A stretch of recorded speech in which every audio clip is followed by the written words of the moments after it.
Floaters are totally different to a snowman being like, I will rail you with my ice pick.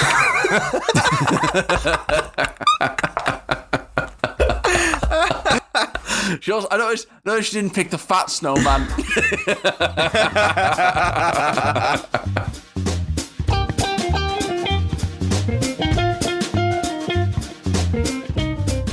Gotta get myself in the Christmassy mood. Frosty the snowman had a very jolly soul. So let's put a stop to that.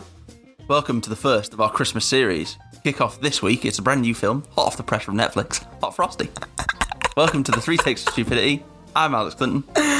I'm joined by Chandler Monk. Hello. And James Robbins. Hiya. Let's go. Oh, that was a great intro. That caught me off guard. Oh, that was brilliant. I didn't get to see your faces when I did it. That was really annoying. Oh, I really hope the laughing comes through, that we were just laughing all the way through. I didn't actually know you started. Oh my god, that was amazing. That's your best one yet.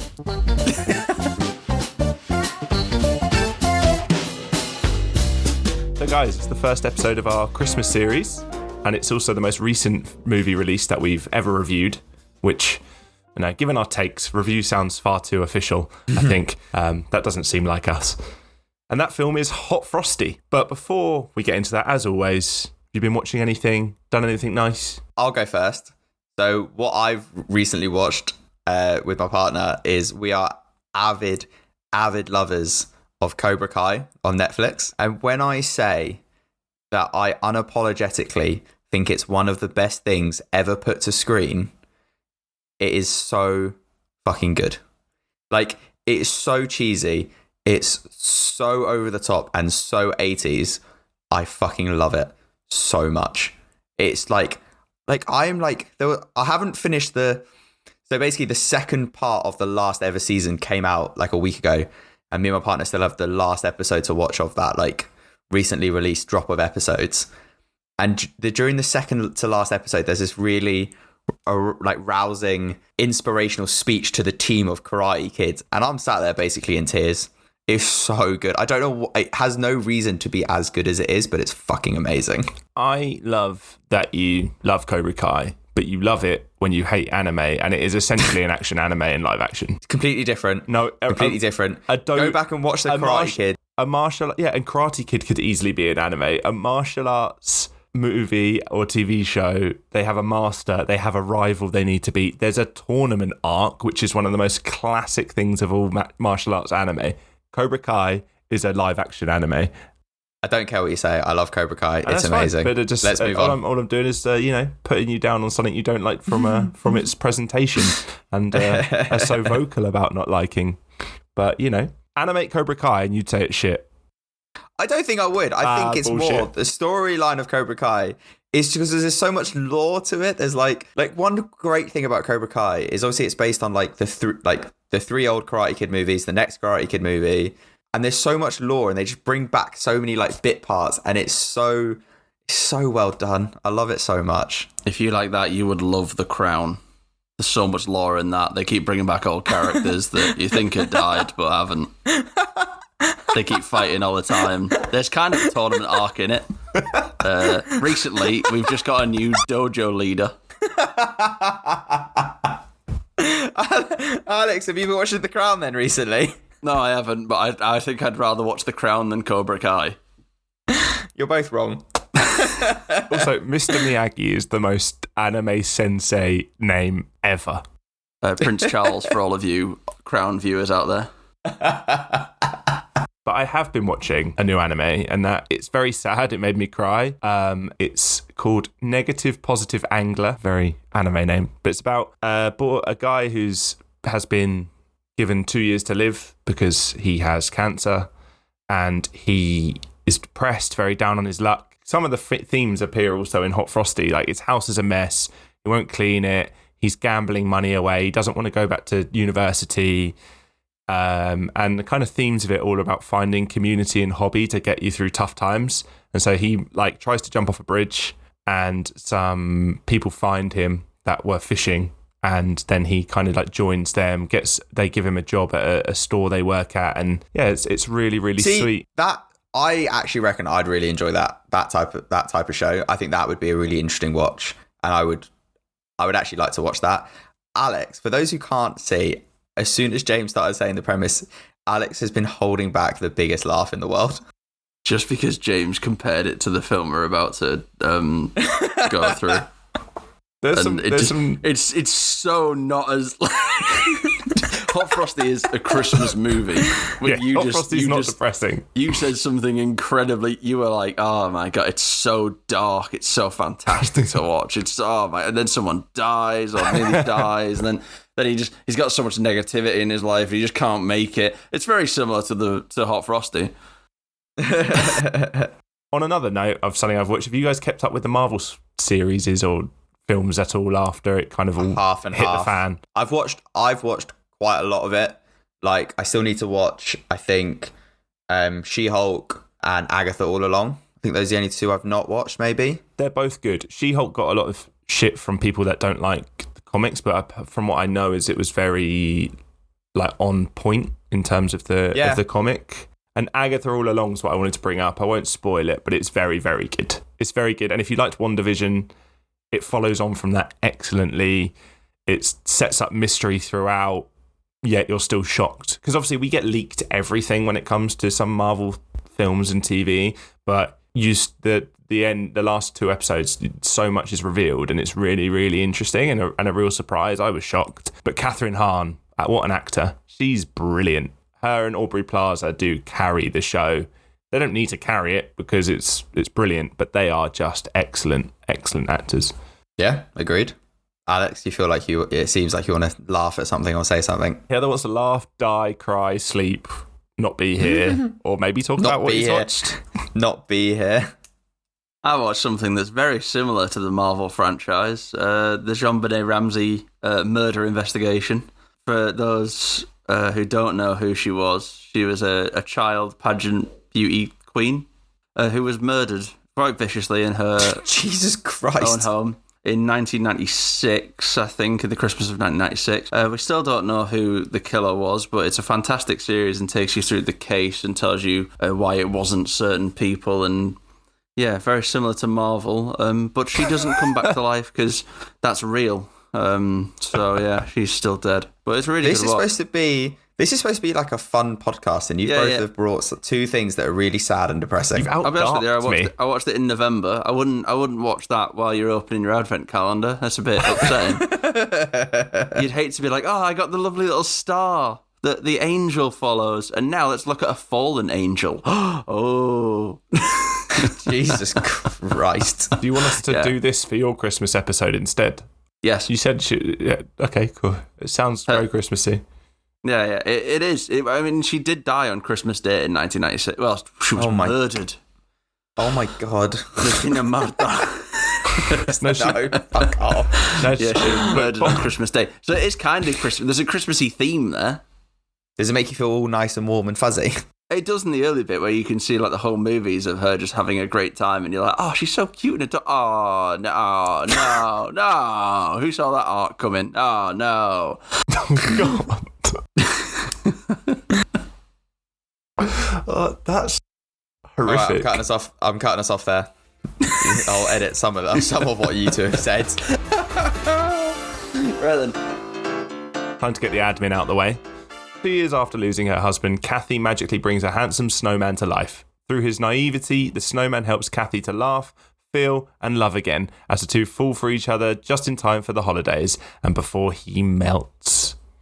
So this film has an 85% score on the tomato meter on Rotten Tomatoes from critics. It has a 55% audience score, and on IMDb, we have a 5.4 out of 10 rating. I picked this film because I know that you guys would pick some classics, and it's important that we cover the classics, but we actually haven't done anything new or topical yet. And also, I feel like we don't get new Christmas films like this. Definitely not in the cinema anymore. I mean, cinema feels like it's changed substantially in the last 10, 20 years. And I think about this every year when it comes to Christmas music. Where's the new Christmas music classic? and where's the new Christmas film classic? So I thought, this has just been released. It's getting a lot of traction in the news. Ryan Reynolds has spoofed it for his latest Aviation Gin advert, which is hilarious. So why not do a new film? And who knows, maybe it'll be a Christmas classic. I think this film sort of falls into the genre of, like, for the past couple of years, Netflix and Hallmark, especially, for years and years and years, have just released like loads and loads of Christmas rom-coms that basically just follow the same beats each film. And they're just like films for people just cuddle up on the sofa and try and feel warm and cozy without having to switch back to like the classics. I was very surprised when it came to trying to find this film, because I imagine it's in Netflix's top 10. I imagine it's their, you said they do these a lot. It's their big Christmas movie, I guess, of the year. If they do them a lot, I'm guessing they have a big Christmas movie every year. Difficult to find. I had to search for it. Yeah, did you? I had to search for it as well. Did you? But I think it's... I think their algorithms changed. But yeah, I was going to say, I think this film is probably being shown to people who are very different to what the three of us normally watch on Netflix. Like, my current watching on Netflix is Lucifer, It's Always Sunny in Philadelphia, and Friends, just because I always watch Friends. So yeah, I feel like this film isn't being marketed to someone like me or us to watch. I feel like they have moved the what's new bit from the top to shows that you're more likely to watch based upon your viewing history. The algorithm in their setup has definitely changed, because I scrolled down thinking like, surely it's in what's new, surely what's new's there, and I couldn't really find it, so I did have to search for it. But I think that's probably the first Christmas movie I've watched on Netflix, probably the first Christmas movie I've watched in a long time. What, you don't watch Christmas movies every year? No, I just enjoy Christmas with my family, and we have our own traditions. Do you just watch the John Bonet murders every Christmas just to cheer yourselves up? Obviously. What's Christmas without a crime documentary?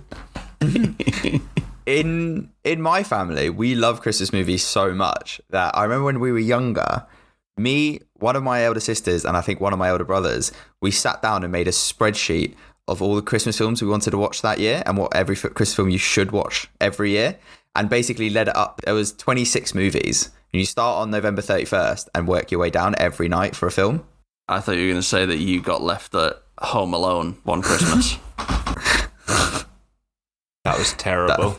That was terrible. That's not your best. You're better than this, Alex. So yeah, and then we also marked on the spreadsheet like which ones you definitely have to watch, which ones you can sort of skip if we're like out one evening, or films that you have to rewatch on Christmas Eve or Christmas Day. So like obviously the ones to rewatch were like Home Alone and Elf. It's ironic for me to say this given this podcast, but that sounds like a lot of work to just watch a film. Mate, we needed to be thorough. There are so many Christmas films out there, and there are so many good ones, and there are also quite a few bad ones that you have to make sure you're watching the right ones in the lead up to Christmas. Do you think, considering this film is what it is, do you think there's classics that people love, people think are amazing, but are technically pretty bad, but they're just Christmas films, so they kind of get a pass? No. I think if it's a Christmas film, it's automatically a 7 out of 10. There are a few that I love that I know if I actually go back and rewatch them now, I would be like, this is not that great. Like, the one that pops to mind that I think my partner absolutely loves is Deck the Halls with Matthew Broderick. Is that just because it's got Matthew Broderick in it? No. That, I'm pretty sure, is an objectively bad film. Oh, another one that's just popped into my head, actually, is which I definitely love, and I've actually considered getting the toy from the film for my brother for Christmas one year, is Jingle All the Way with Arnold Schwarzenegger. I need to watch a load of Christmas films because I feel like You've never heard of that film? I've heard of Jingle All the Way. I didn't know it was they were in it. Jingle All the Way is a great film. I mean, it's probably an objectively quite a bad film, but it's still great. Christmas of the Cranks, is that quite a bad film? I can't think that it was bad when I last watched it. There are a lot of Hallmark movies that come on where it's like, I'm going to be all alone for Christmas. You don't have to be alone if you don't want to. And then she just gets rogered on Christmas Day. And she's like, yay, I'm not alone. That is basically the premise of all Christmas films. I mean, it's definitely not. That is not the premise of like Home Alone, The Grinch, or Elf, or The Grinch. What's the Grinch doing this Christmas? He's bringing joy. Maybe that's why he's so miserable. The film opens with kind of like a tracking shot from high to a Christmassy town, which we find out is called Hope Springs, which is very fictional, very on the nose and very fictional. And we see a house that's got, you know, like a plastic snowman and candy cane ornaments outside, and then it sharp pans to Kathy's house. No Christmas. It's not Christmassy at all inside, and we are introduced to Kathy. And again, something we bring up every time. We are very quickly shown who Kathy is and what's kind of roughly going on with her. There's no beating around the bush. There's no time to learn who she is. We know it. We know it within minutes. She's not Christmassy. She seems pretty down. Her house is a mess. She's got the heating's not working. There's a hole in the stairs. There's a leak from the roof. And as I said before about negative positive angler, some of the depictions of depression are pretty similar from both. But we get the idea that something's wrong in her life that has put her this way. Also, she lives in a massive house. That is a nice house. I really like the beginning of this film, actually, because it set me up to feel like a Christmas film and like feel warm and cozy. And I did like the juxtaposition of like the narration going something like Christmas films are supposed to be full of magic and wonder and all that. This isn't that film. And then the juxtaposition of the camera change of like, here's a really nice house to, as you say, the shittier house that's not Christmassy. So I really enjoyed the beginning of the film, actually, like this whole setup phase of the film. I thought you got everything you needed in the first 8 minutes of this film. As you say, you get the house, you get she's been through something. We don't really know what she's been through yet. We can probably guess it's something quite sad because she didn't take down the sticky note. How long's that been up for? 2 years, apparently. Did either of you notice the song that was playing during this beginning bit where you see Kathy get ready for her day? No. So the song was Jingle Bell Rock. Yeah. Okay. Which is the song that Lacey Chabert performs to in Mean Girls with the other ones. There's other references to Mean Girls in this film, which are great. There's a lot of Mean Girls in this. This is essentially Mean Girls 2, The Return of Christmas. No, so talking of, there's a lot of Mean Girls references. There's also a lot of references to other Netflix Christmas films in this film, which makes it feel kind of like an ad of like, here's other Christmas films you can watch. Shared universe. Just keep going. Just stay on Netflix. We're going to keep your attention. Just stay on Netflix and watch all these Christmas films. Are they like all the films that they're watching? Like when she's watching on the TV, are they films that are on? I didn't know that. Oh my God. So the bit in the bit where she comes, I mean, this is quite a far away, but the bit when she comes home and Jack's watching TV and then she says, oh, that looks like the girl that I used to go to high school with. Yeah. And that film that's on the TV it's a Lindsay Lohan film, which was a Christmas film that she did for Netflix, like I think either last year or the year before. And the same one goes for when she sees Jennifer Coolidge in like a pink dress. That's also another Netflix Christmas film. It's the NCCU. The Netflix Christmas Cinematic Universe. I look forward to the big crossover one day. The Chuckle Chart does make a short return, and it will try to return every episode if possible. We need to watch something that's not funny. Yeah, not funny at all. But the quick change, because she's so cold, she gets to the front door and she takes off her cardigan and like really like quick puts on the other one. I laughed at that. I did think that got a little, by definition, chuckle. Did you watch it? Did you enjoy it because you're wearing a cardigan right now? Well, I couldn't find a Christmas jumper, so I was like, let's look like a cozy old man on Christmas. Let's let everyone look behind the curtain here. We all got told by producer Jared to wear something Christmassy. I'm the only one that's wore something Christmassy. Chandler's come in a black t-shirt, which is Christmassy to the blind. And James has come in a cardigan that he's wore every day since September the 23rd. I put Christmas. I couldn't find a Christmas hat, like I said, but I put Christmas lights behind me, and also for I put some Christmas socks on. All right, you've got Christmas socks on. Chandler has come dressed as Simon Cowell. I wish I was Simon Cowell. I'd be rich. I find rich. I was going to say, why do you always wish you were these terrible people? I am a terrible person. Yeah, that's true. As I said, 8 minutes into this film, you've pretty much got everything you need. She is in a terrible way. Same with her stairs, absolutely knackered. And then she sees a hunky snowman. Pretty bizarre. But she sees a hunky snowman. She gives him a scarf, because apparently hunky snowmen need scarves. And then she's like, if only my dead husband was here to see the hunky snowman. And then goes home. Two things I want to say about her giving away that scarf. She had just been given that scarf as a present from someone who seems like a close friend. Is that not very rude? And the second thing I want to say to that is, why did she take a picture of it? Who is she going to show that picture to? I'd show that picture to everyone. It was a very, very hunky snowman. I would be like, what kind of thirst trap is chiseling hunky snowmen in our little village? Yeah, that is also a really good point. Who the fuck built that snowman? That's an incredible snowman. That would have won the competition.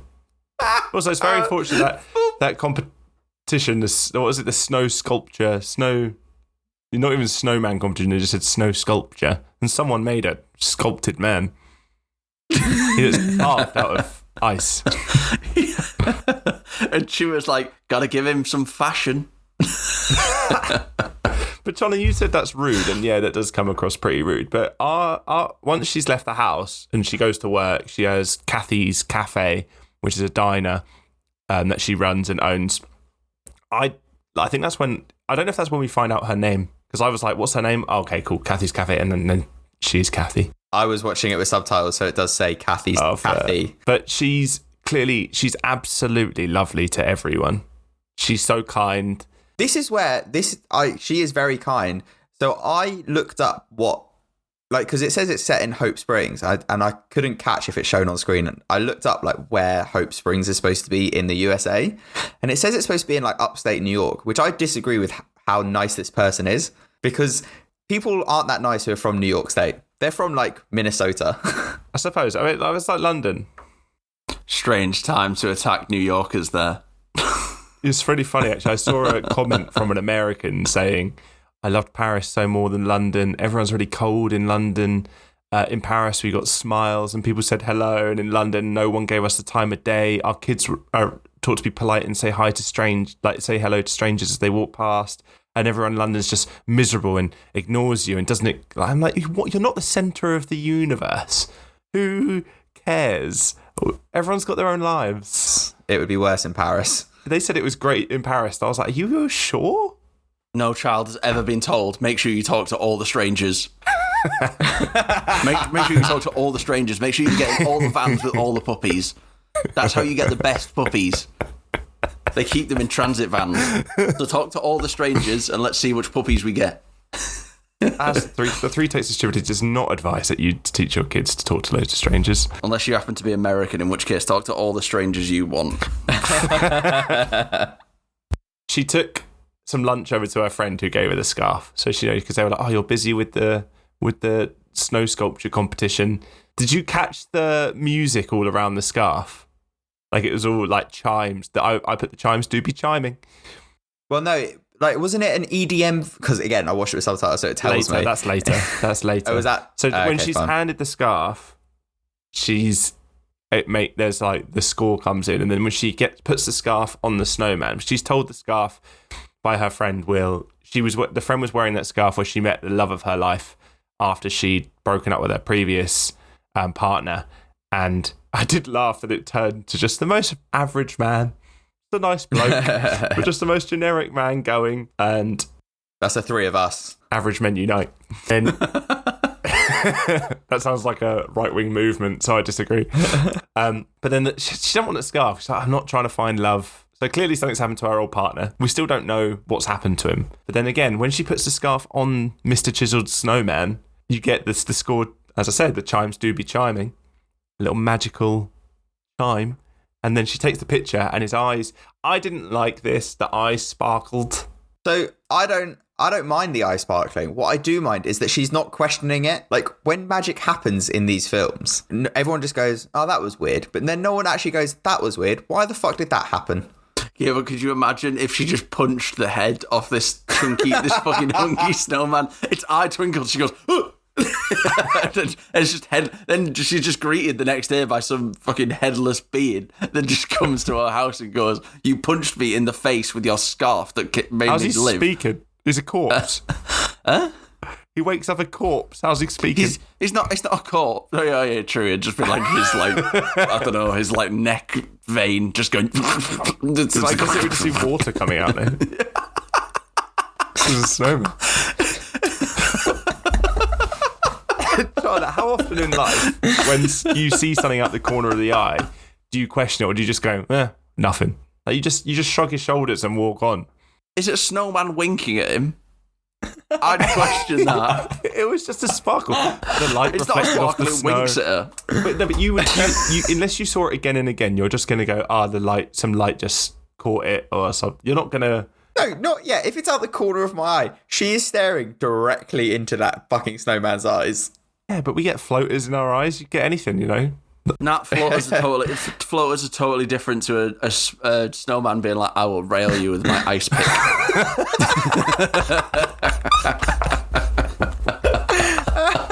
He's not there yet, Alex. No, she didn't pick the fat snowman. Where does she go after she puts the scarf on? Back to work or just home? No, she goes home because obviously when you're giving away your clothes, the last place you want to go is work. But yeah, I think she goes home to her sad. Also, can I just briefly, the husband is totally unnecessary in this because it's sort of we get the impression that she's lost him recently. 2 years is quite recent, but she's not that broken up about it. She's just like, yeah, Gary's gone, which makes me think that she killed him in some way. She gave him she was feeding him radiation on the regular. Oh, he's getting really ill. Oh yeah, I know. What do you do when you're depressed? You conceal the signs of her sadness in her home, but when you're out in public, you tend to try and downplay how you're actually feeling as to not be a bother to anyone else. So I think it's a very accurate representation of depression. Yeah, very good. He's not necessary in this movie, really. It could have been her dad. That would have been quite nice. Like, it doesn't need to be a love that she's had that she's clearly not bothered about anymore. Everyone's like, oh, it's coming up to that time, and she's like, is it Christmas time? And they're like, no, dead husband time. And she's like, oh yeah, dead husband time. Yeah, very sad, very sad. This is a good point you make because it does come into my key takeaway, my key take from the film and what I would change in the movie that we can get to when we give our thoughts at the end. But we get, Chandler, you mentioned the trap song. Now we get the EDM trap song transformation sequence, like Digimon. Alex has just been sniped. It was an EDM version of Tarkovsky's Bells. I can't remember the actual name of the song, but dun dun dun dun dun dun dun dun dun dun. I wrote down that it was kind of fire. Kind of liked it. And the particle effects around, I don't know what the budget was, but this film didn't need CGI. So that one CG bit of particle effects was very good. When he changes into an actual human being, when he stumbles across the fact that he's actually just naked, he goes, in his head, he goes, oh, I need to get some clothes. But then, and goes, okay, I can't run around naked. But then doesn't realise, oh, it's bad to steal. And then just steals the clothes.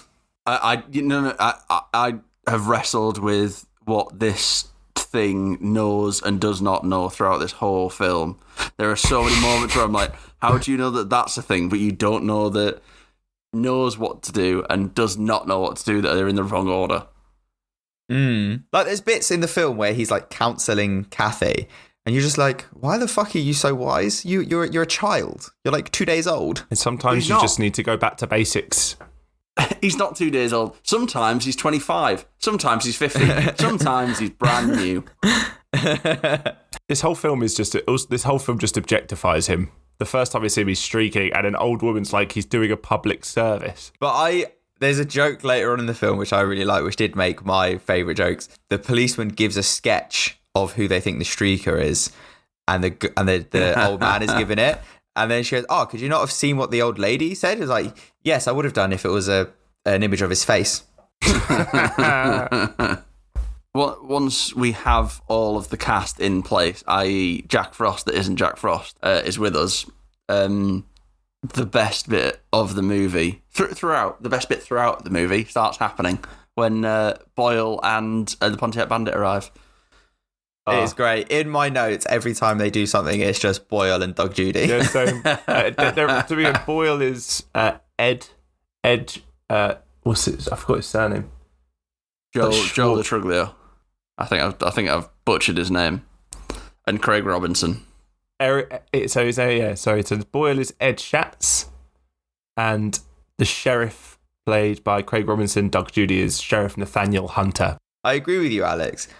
Mainly that Craig Robinson is especially the best bit in the film. He's so good. Yeah, good. Every time the film is taking a little downhill run, they get a scene out of nowhere, and you're like, oh, here we go. And it's normally something quite funny.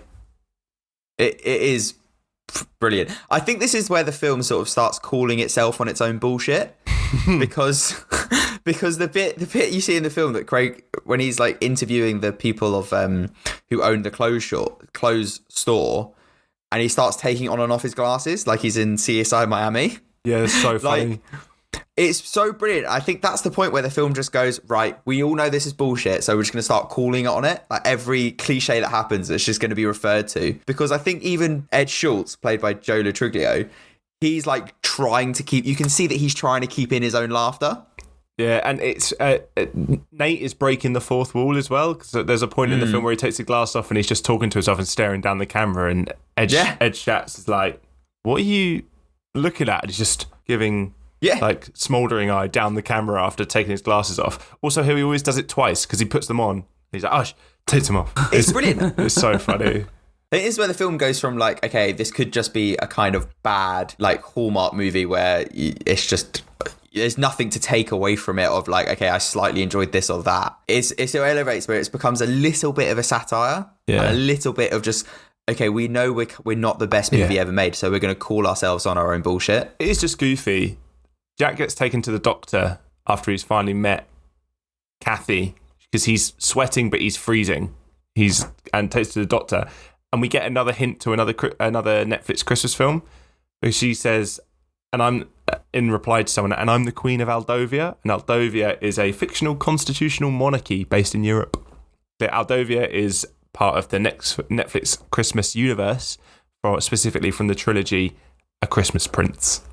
Yeah, but it's also in this bit is where, like, she goes to the doctor, like, he says he's a snowman. That can't be real. And the doctor, a person who should be very clever, just goes along with it. It's like, yeah, fuck it, why not? Why is he not a snowman? It's Christmas. Like, you're the one who should be questioning this, you fucking doctor. Yeah, so the one thing that I don't enjoy in this film when you compare it to other Christmas, so I compared it a lot to Jack Frost, because obviously and James, because you haven't seen Jack Frost, it's about a snowman it's about a dad that dies in a car crash and comes back as a snowman, equally as bonkers as this one, but a bit more emotional, a bit more heartfelt. I think I've seen Jack Frost just many years ago. Thank you very much. Okay, it's normally on Channel 5 every Sunday night in December. Nice. In that one, they don't really want to tell anyone, because they're like, it'd be mental if I said this snowman's my dad. Whereas in this one, she's telling everyone that she meets, going, have you touched him? He's freezing cold. You know why he's freezing cold? And they're like, I haven't seen that hunky snowman around. And she's like, well, here's the hunky snowman. She doesn't think he is really for ages. The doctor's like, he is a snowman. Also, the doctor thinks he's a snowman and is continually trying to hit on him. Yeah, everyone's trying to bang this guy. Everyone wants to bang him. He is objectified the entire movie. Not just continually hit on by the doctor. She wants him to go home with her. Yeah. But I completely agree with you guys. He is constantly objectified throughout this movie, which, like, I'm not saying it's a bad thing or anything. He's a very, very good looking man. But it's just, everyone's just instantly, right, he's a snowman. Fuck it. I just want to fuck him. I just want to fuck this guy. Dustin Milligan is 39. Is he? He's 39. He's 39. I thought there was a big age gap. She's 42, looks brilliant for it. And he's 39, also looks brilliant for it. They could all both be 10 years younger. Yeah, I was going to say. I wish I looked half as good as Dustin Mulligan did now, and I'm 29. They are both very attractive. Yeah. I was going to say on the objectifying run, I had a moment where I was like, this is hard. What happens if we flipped it? And then in my head was just going, oh, every 90s movie ever. That was just, it was flipped. Oh my God, for every movie ever, it was flipped. All right, never mind. Yeah, you're completely right. For this one movie, it can be fine the other way around. Yeah, I was like, this is so wrong. And then was immediately just going through my brain going, oh, never mind. After the trip to the doctor, she's just so fine with taking him home. Yeah. She just takes him home. And she's not attracted to him like that. Not like everyone else trying to shag him. And I think that's because she realised that if he went home with the doctor, he's just going to have sex with her. But no, she's going to have sex with him because he has no idea what that is. He's Exactly. 5 minutes old. But maybe he does. Because maybe in this scene, he's 50.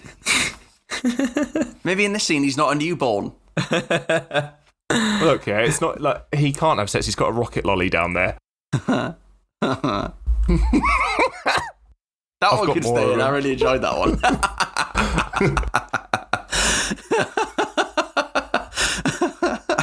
And then we get the scene of him, like, the montage of him, like, learning stuff at home, which is, again, like, it comes back to what you say, Alex. He's like, does he know this stuff or doesn't he know this stuff? Like, how can you learn so much so quickly, but then also not learn so much so quickly? Like he does comment that he does. In the montage, He has to see it. in the montage, he's meant to be a snowman, but now he's making cookies and he's eating them. Basically, he says he's a fast learner, and basically, we know now that once he sees something, he can do it. And he bullshit. Like, Yeah, so he's a genius snowman. he's a genius. What are we doing here? And that's like he watches some cooking shows, and all of a sudden he can cook great pizza.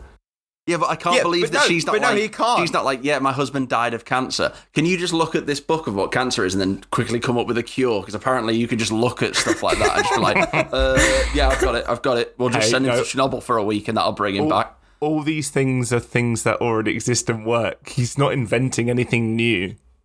But okay, I challenge pretty much everyone I know. I challenge pretty much everyone I ever know to go, right, I'm going to show you one video on how to fix a roof. Now go do it. Yeah, but normal people can't. But he's a fucking snowman turned human. I think we can allow him to say, I learn quickly, and then one part of his character trait is he learns dumb quick. Like, he watches something once and he can do it. I think we can let that slide. Remember what the film is. That's just a part of him turning human. Fine, but then also later on in the film, he just learns how to buy something online without having to do anything else. Also doesn't understand that you have to pay for it and it's free. But he kind of does. He's like, it must have just worked. And he's like, obviously it was free because I didn't have to pay for it. You're like, I don't understand. I don't understand. So you obviously understand that money is a thing because you know what stealing is. But you...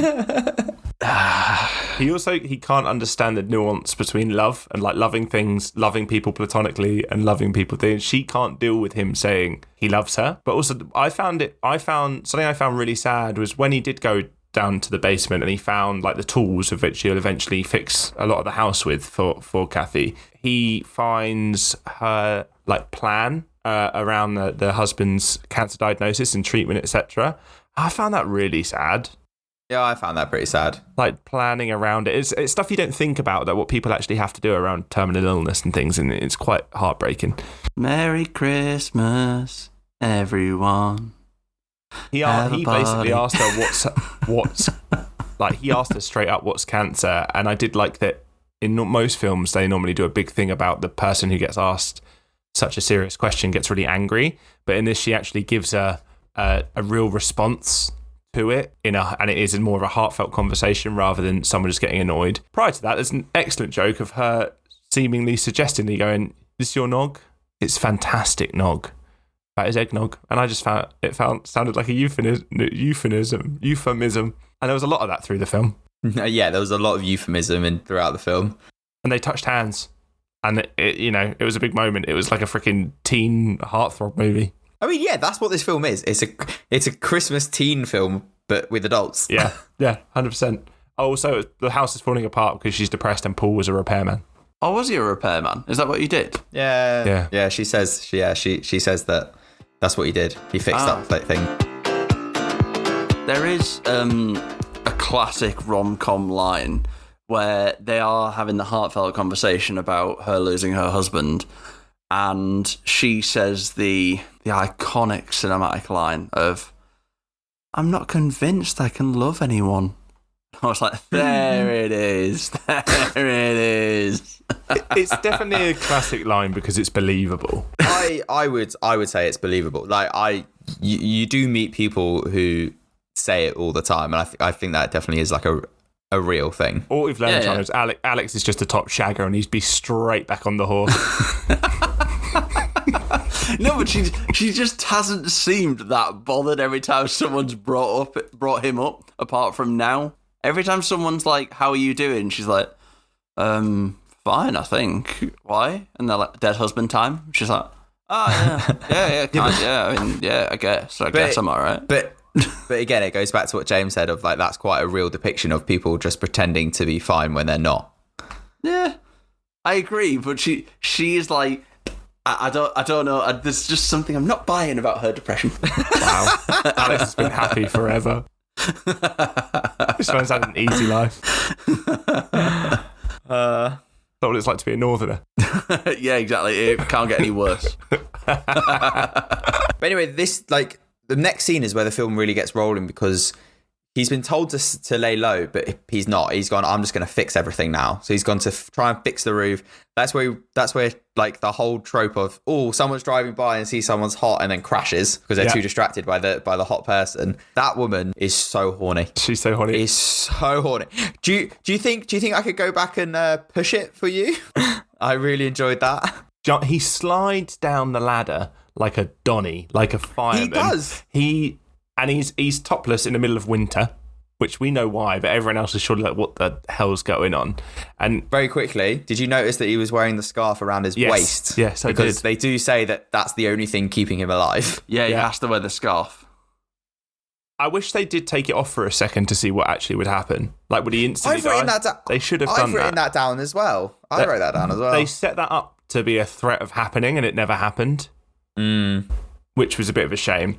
But yeah, anyway, the car's crashed. He's gone down to help her, and he goes, "Do you want me to get behind you and push?" And then she's like, "Yes." He's like, "Are you ready for me?" She's like, "I'm ready." And then as he's pushing the car, she's just moaning. Yeah. She is having an orgasm in that seat. And then she's like, gives him a job. Gets him a job, though. Nice lady. But before she gets him a job, she offers to take him back to her place. And then in the time it takes, let's say at most 5 minutes to get him back to her house to fix her light, there are already 4 other women there. No, she could have assembled the Golden Girls from her moist seat, being like, Jesus! "You've gotta come over and see this. It's filth. I got stuck earlier, and my God, did he get me out." The seat was only moist because she put the car heating on and he was melting. Come on, Chandler, what are you thinking about? You're disgusting. You're disgusting. It's winter. Not to mention she came all up in that seat. He didn't eat.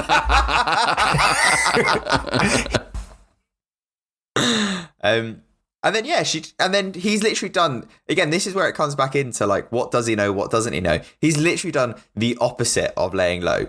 Not only has he gone outside to fix her house, he has gotten a job and has accepted a job offer when she's like, "No, you can't leave the house. Never." His job is to be a handyman at the school, caretaker at the school.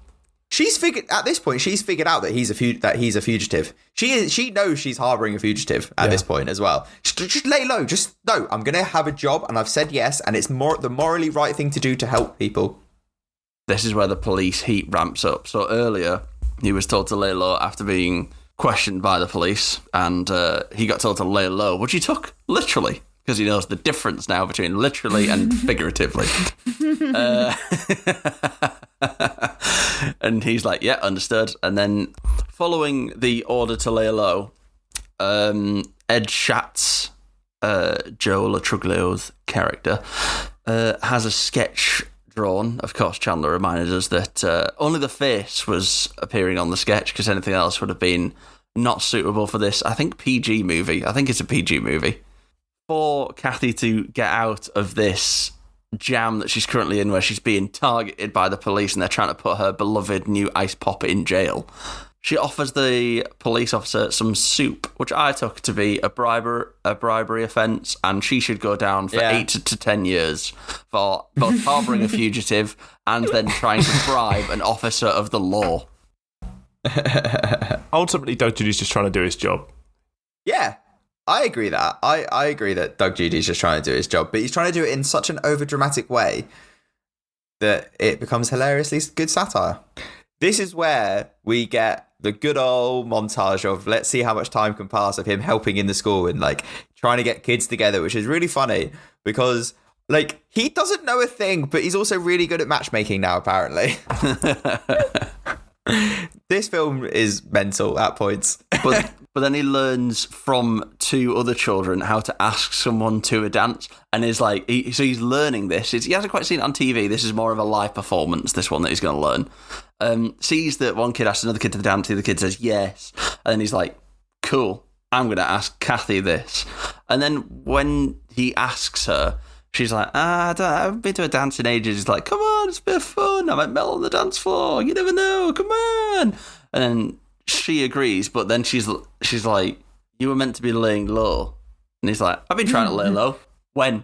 At what point in this movie are you trying to lay low? There's also a really good bit in this where when he asks her out on the date, she starts talking to him about something that really important, like funny, happened during her day, and he just cuts her off immediately and just goes, no, can't wait. Don't give a shit about your thing. I'm going to ask you on a date now. Great way to ask someone out. Shut up, I'm speaking. But there's another thing as well, is like, I think is wrapped up in this as well, is like when just before he asks her out, he asks Boyle for advice on how to dance. But Boyle at this point knows that he's did it, and he's just letting it go. He's like, no one gives a shit. You can be a thief in this town, or just let you go. I'm going to teach you how to dance now. She accepts the date to the dance as he is a chaperone at the dance, and I think that was a common trope in like shows, Disney Channel shows like That's So Raven or Lizzie McGuire. I swear it used to happen in those. Like the teachers would have a date, or something would always happen with the teachers, so the kids could all be like, ooh. But she realizes he doesn't have anything to wear. And we get a Pretty Woman reference. They play the song Pretty Woman, and he gets a montage of being bought wonderful clothes, and they go through silly suits, sparkly suits, until obviously the sexy man gets a nice tailored suit, and sexy man looks sexy. Shock. In a tailored suit and a scarf. And a scarf, because he can't.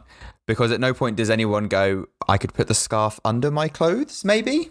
Why is this tailor not doing standard tailor things of being like, can we lose the scarf? Can we lose the scarf? I don't think the scarf is working. And they're like, no, you have to team it with a red scarf. And he's like, yeah, but who teams a suit with a red scarf, you muppets? Take it off. That should have been a call us on our bullshit thing. It's cold. It's cold outside.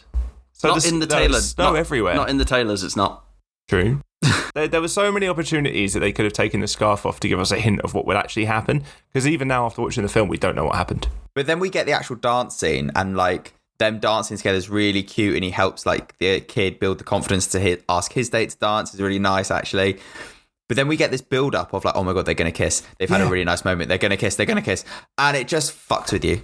So like this part where they're dancing, I do feel like Kathy has definitely been warming up to him, ironically, because he's cold. And it does feel like quite sudden. It does feel quite sudden because they're dancing, and she's like, you can put her tone has changed. It's ultimately a little bit more of a seductive tone. So you can pull me closer if you like.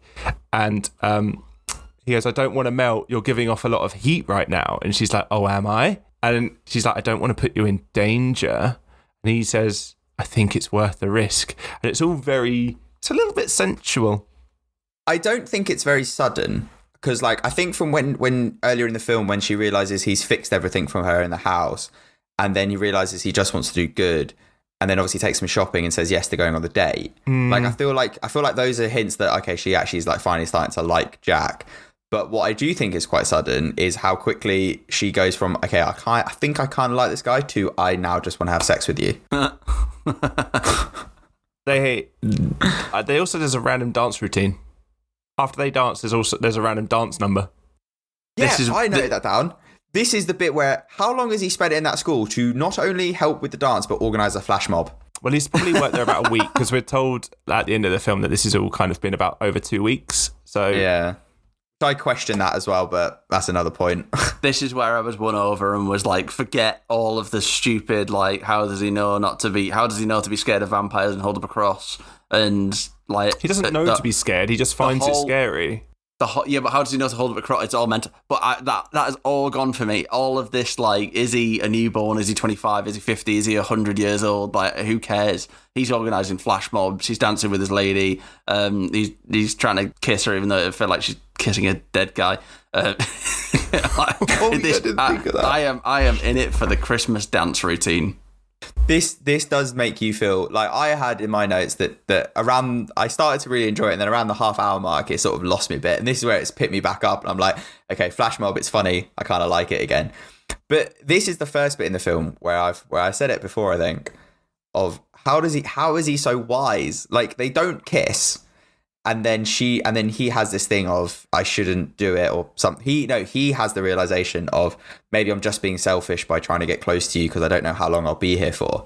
How is he so wise? How does he know to A, not kiss her, and then B, like, okay, it's me being like, how does he become so wise? It's so annoying. You comment on him being wise, and I think it's a trope in a lot of films, especially with characters that are with kids or as characters that are like aged up, is that they might not understand more day-to-day life things that you learn as an adult, but it's almost like sometimes the non-technical person needs to do something technical. Sometimes they come through with the just the simplest solutions.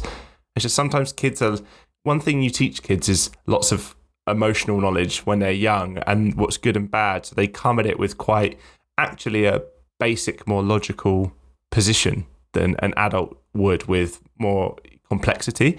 So I didn't mind necessarily that he was quite emotional and that his emotional points were kind of just make sense and correct, because they're not that like out there. They're not that complex. But he's like quite emotional here because he's like, this is the best night. I didn't know it's the best night of his life, but he's been alive a week. But he knows that he's falling in love with her. He kind of understands that she's already lost her husband, and he's like, I don't want to do that to you again. And I don't think that's too complex to put two and two together. He has been alive a week now, 2 weeks even. Come on, he's a genius. The next scene, Doug Judy and Nate has found a camera on a ATM machine that is perfectly in line of where he would have been streaking. So now he has his cause to arrest him. Proof to arrest him. But then it cuts to a party that she holds every year at the diner that has been mentioned previously in the film, that she has everyone around at the diner for Christmas. Is that the same night as the dance? I was wondering this, but I think it's a different night because they're dressed differently. Okay. I think you're meant to believe that it's a different night because also they say it's Christmas Eve, and what school has a dance on Christmas Eve? Yeah, good point. I was a little confused. It felt sudden, but also it felt like the same night, and I was like, oh, they are afters. Or something. Afters. Yeah. Everyone's in my cafe to get wasted, but none of the children. You all have to go home. I want to get chocolate wasted. It's out at this party where Doug Judy comes through to arrest him with the proof that he has. Yeah, and I find it really weird that again, another bit of the film calling it on its own bullshit. They say, how long have you been in the bathroom for that you've waited till this moment to come out and arrest him? Which I thought was quite funny. So funny. And he does the glasses again. Exactly. It's brilliant. Has he been wearing sunglasses inside? Yeah, exactly. In the bathroom. I love that he came out the bathroom. But here's the other thing of like earlier on in the film, like the reason he starts really suspecting like why like Jack is really bad and it's like he needs to do something is because it's like an election year. And like in America, they have like elections to become sheriff and things like that. So it's like, why is he arresting him in front of so many people who love this guy? Because they're just going to vote against you if anyone runs against you to be sheriff. Once he's being arrested and he's put in jail, I don't know if it is a very American thing. I don't know if we do it here, but his bail is set. I think we do it here. But his bail is set at $2,000, which is apparently extortionate for a man that's only been alive 8 days.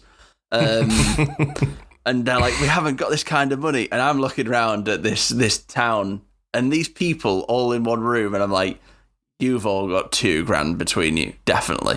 But anyway, it's set at $2,000 and everyone's like, no way, this is unbelievable. But then I was like thinking of all the jobs he's done. Has he done $2,000 worth of jobs in that time? Have they all saved $2,000 by him fixing their houses? They've probably all saved a fair bit of money. I did comment here that $2,000, like for everything the film has showed us up until this point, Kathy has got money. Yeah. She's willing to go. She's willing to buy a new window. Yeah, she doesn't mind. She's going to go on a shopping trip. Has he gifted her something yet? Did they gift each other things? So that was earlier, wasn't it? So she gifted him a snowman cufflinks, and earlier, and he, on her credit card, obviously, bought her the snowflake necklace. I did. This was before the party. Yeah, I did. He was like, "It's a snowflake because I'm a snowman," and I did like, "Oh, she's wearing a snowflake now, and she's going to be wearing him tonight." She's going to give him a snowflake necklace.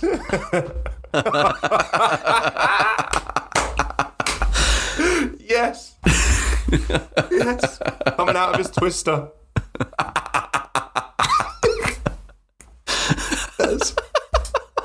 That's brilliant. Who knew ice lolly puns were your niche? Regardless of whether the town can afford the $2,000, the one thing we know is that Kathy does not have $2,000 in a safe. But she starts like, we can't actually see what she's counting. I don't know if she's counting ones or tens or 20s or hundreds. But if she's counting anything less than hundreds and she's going 1, 2, 3, 4, she gets to about 8 and she's like, not enough. I'm like, you can't see that wasn't enough. Were you counting 20s? And you were like, this is not $2,000 worth of 20s. Did she get to like 240 and went, nah. He's gonna have to melt in jail. It was a nice wad. I know, but it's not that nice if it's just ones. To make that point, he is proper melting in jail. That jail has wonderful heating. That jail apparently has better heating than my flat. And yeah, he melts and he dies. Like straight up dies. And this is after the town have bailed him out. The kid and all of them have rallied together money and $10 short, and the kids goes to give $10, and by the son giving that $10, Doug Judy has found his heart. Even Ed Schatz, the deputy, is given money as well. His son's given money, and that's when he waives the fee. Jack is not only dead, but she realises that she loves him and takes the scarf off, finally.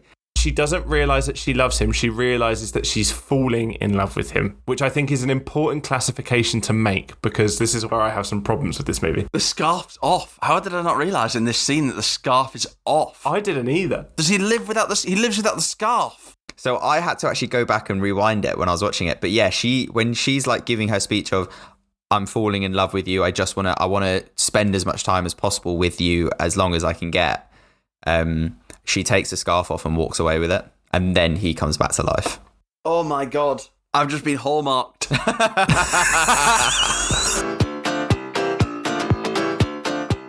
that we've explained the movie in all its glory, I'm going to give you some actual expert audience reviews from Rotten Tomatoes. You can not the critics, obviously. We're already top critics as it is. And the critics love this film. The critics really like this film, apart from one that I'm currently looking at. They give it a 2 out of 5. Very upsetting there from Helen. The audience. So, Ola has this to say. Fun fact, if I die of cancer, I pray my wife does not fall for a snowman, no matter how bad it gets. Is it just me, or are Christmas movies getting more and more ridiculous? That's a great take. Just very quickly, I love that he's called Olaf, because in my notes, I compared Jack to Olaf the snowman from Frozen at certain points. Like, he doesn't know, like at one point he wants to fly to Hawaii. So he's like, oh, I'm going to fly to Hawaii because I don't know what happens to snow in summer. He doesn't know Hawaii's hot, because he definitely understands that heat makes him melt. One of the next ones is by Kenk. I think it's Cenk.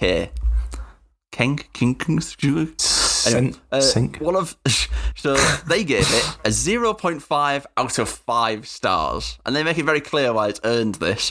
One of the worst Christmas movies ever made.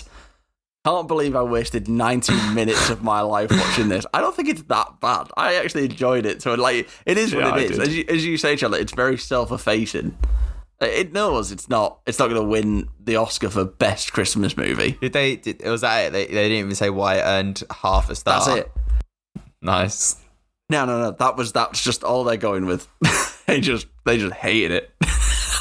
Love that. And another happy one to finish with is from Jamie F. Not to be confused with any other Jamies. He gave it 0.5 out of 5 stars. I would like to say before I read out Jamie's review that generally people really enjoyed it. I wouldn't give it like a 5 out of 5. It's the best thing I've ever seen, but it's a good movie. Jamie F states it was absolute bobbins. Bobbins means bad, not just very bad. I wish I could write to Netflix and get 1 hour and 40 minutes back from my life. The movie is only 1 hour 30, so he's asking for an extra 10 minutes on top. So, Alex, now that you've given other people's takes on this movie, what is your take on the movie? I enjoy it. It was a Christmas movie. It was a Christmas movie. I think that it's not... It's advertised as a rom-com, but I think that as a theme sort of... It comes in and out. It's not romantic all the way through. It's not really a comedy all the way through. There are certain scenes that you could take or leave. But I really enjoyed it. It knows what it is, and it's not trying to be anything more or anything less. I think as a Christmas movie, thoroughly enjoyable. So mine's kind of similar. I think objectively speaking, this is a pretty bad movie. Like, if you were going to rate it on any like actual scale of how good a film is, it's pretty damn low. However, in saying that, I really enjoyed it as well. Like, as you said, like, the film knows what it is. It calls out its own, like, sort of formulaic bullshit and puts a bit of hint of satire on it, and it is quite funny in parts. I think it does lose a bit of steam in, like, the middle part, because I really enjoyed the first part and I really enjoyed the end. I think in the middle it does sort of lose its steam, but again, I had fun with it for an hour and a half. Like, it knows what it's trying to do. And yeah, it's a Christmas movie. It's something to try and make you feel more warm and fuzzy by the end of the day.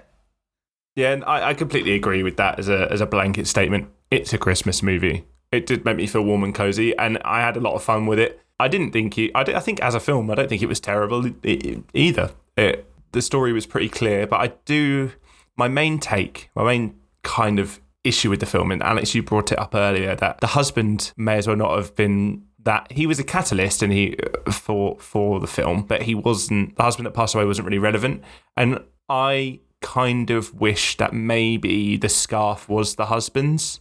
Oh yeah, I wouldn't mind that. And I wish they had it like maybe this was given. I thought in my head what I would have liked is maybe it was given to a trustworthy friend to be like, you know, keep an eye on Kathy. Like I'm not well, and you know, one day maybe when she needs that push to live life again, can you give her this at Christmas? And then have something at why Christmas was so special to them, because Christmas was special. They had that party at the diner every year, so we know that them as a couple were important to the community, especially with their diner and him being a repairman.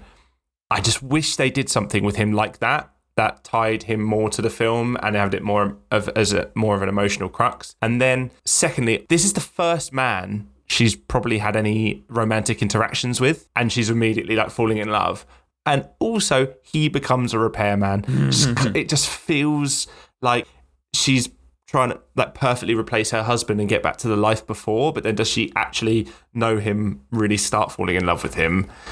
I was a bit like, that is a bit creepy to me. That bit was a bit creepy. So basically what you're saying is you want a Hot Frosty 2 to really delve into those emotions.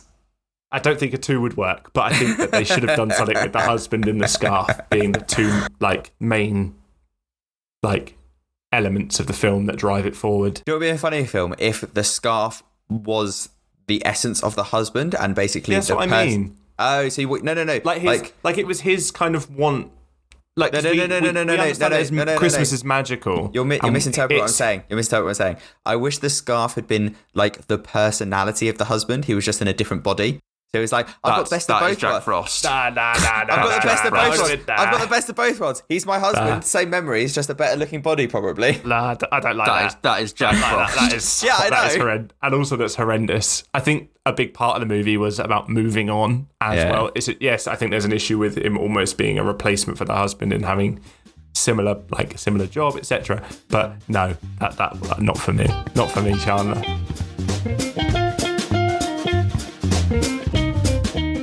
So, much like Jack Frost, we've melted down to the end of this movie. Join us next week when the Christmas continues with the Seth Rogen vehicle, The Night Before. It's goodbye from James. See ya.